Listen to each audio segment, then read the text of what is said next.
पादप के बाह्य भागों का अध्ययन क्या कहलाएगा? क्या कहलाएगा? आंतरिक भागों का अध्ययन क्या कहलाएगा?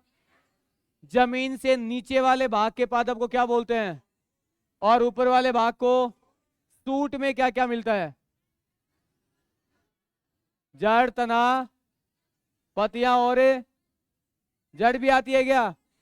नहीं आती है, चलो ठीक है। फिर बताओ जड़ के बारे में। जड़ के ऊपर उपत्वचा होती है। जड़ के आगे की तरफ लास्ट में उसको प्रोटेक्टिव करने के लिए क्या मिलेगा? Root cap. क्या मिलेगा? रूट हेयर जो होते हैं वो कैसे होते हैं? कैसे होते हैं? एक कोशिकीय। काम क्या होता है उनका?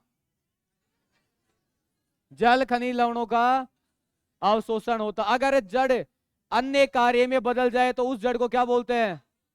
रूपांतरित जड़। क्या बोलते हैं?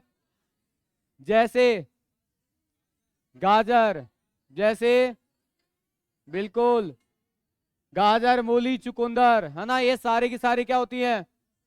जड़ें होती हैं। जड़ें वास्तव में कितने प्रकार की? एक तो मूसला मूल और एक जखड़ा मूल या रेशेदार मूल। ठीक है, दोनों में से द्विबीजपत्री और एक बीजपत्री में पाई जाती है। फिर अपन ने पढ़ी तने के बारे में। तने की मुख्य विशेषता क्या होती है? वो तो वो उसका काम है मुख्य तो खड़ा रखना, सीधा रखना, लेकिन उसके ऊपर कुछ पाई जाती है एक आकृतियां। पर्व और पर्व संध्या, नोड और इंटर नोड उसके ऊपर पाए जाते हैं। ठीक है ना, नोड और इंटर नोड जिस पर होंगे वही क्या होता है? तना। तने पर छोटे छोटे छेद होते हैं, उनको क्या बोलते हैं? वातरंध्र। क्या बोलते हैं? वातरंध्र कहा जाता है। तना मुख्य कार्य के अलावा अन्य कार्यों में रूपांतरित होता है। जैसे खाद्य पदार्थों में बताओ। आलू क्या होता है? अदरक, चुकंदर, चुकंदर जड़, अदरक, प्याज, लहसुन, अरबी, ये सारे के सारे क्या होते हैं? तने के रूपांतरित होते हैं। पत्तियों का मुख्य कार्य क्या होता है? प्रकाश संश्लेषण करना। पत्तियों के निचली सतह पर छेद होते हैं, उनको क्या बोलते हैं?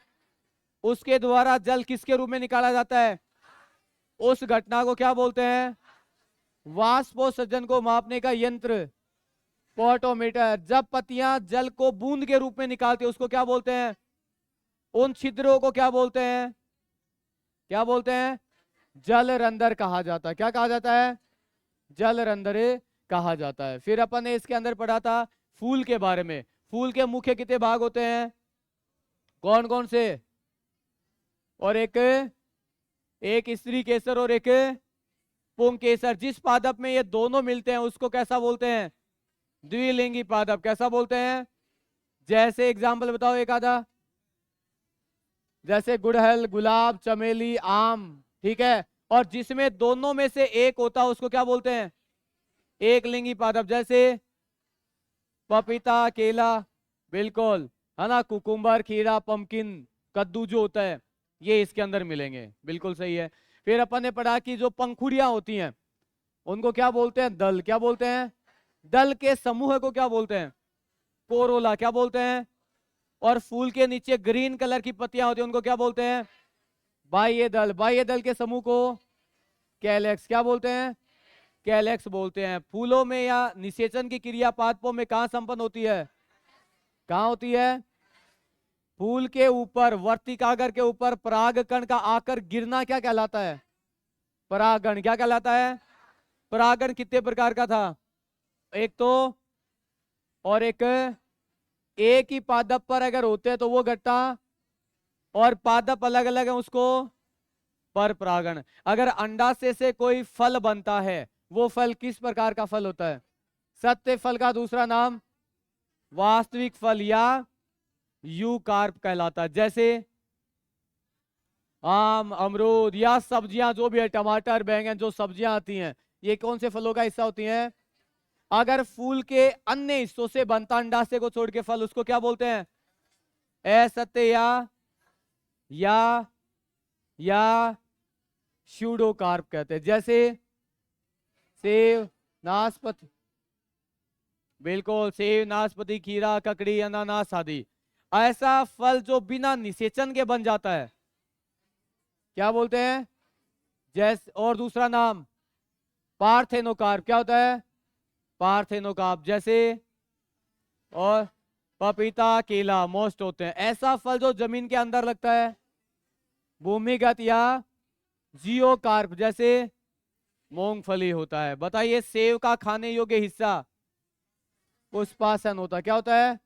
लीची का खाने योग्य हिस्सा, संतरा का खाने योग्य हिस्सा फ्लेसी जूसी हेयर्स, क्या होते हैं? लौंग जो खाई जाती है पुष्प कलिका, क्या होती है? काजू क्या खाया जाता है? नारियल का क्या खाते हैं? बस यही तो होता है, यही तो प्लांट, हाँ बोन्ड पोस्ट, यही तो प्लांट मॉर्फोलॉजी थी आपकी।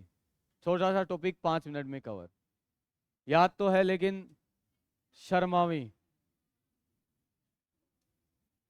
या शर्म अड़े आवा था।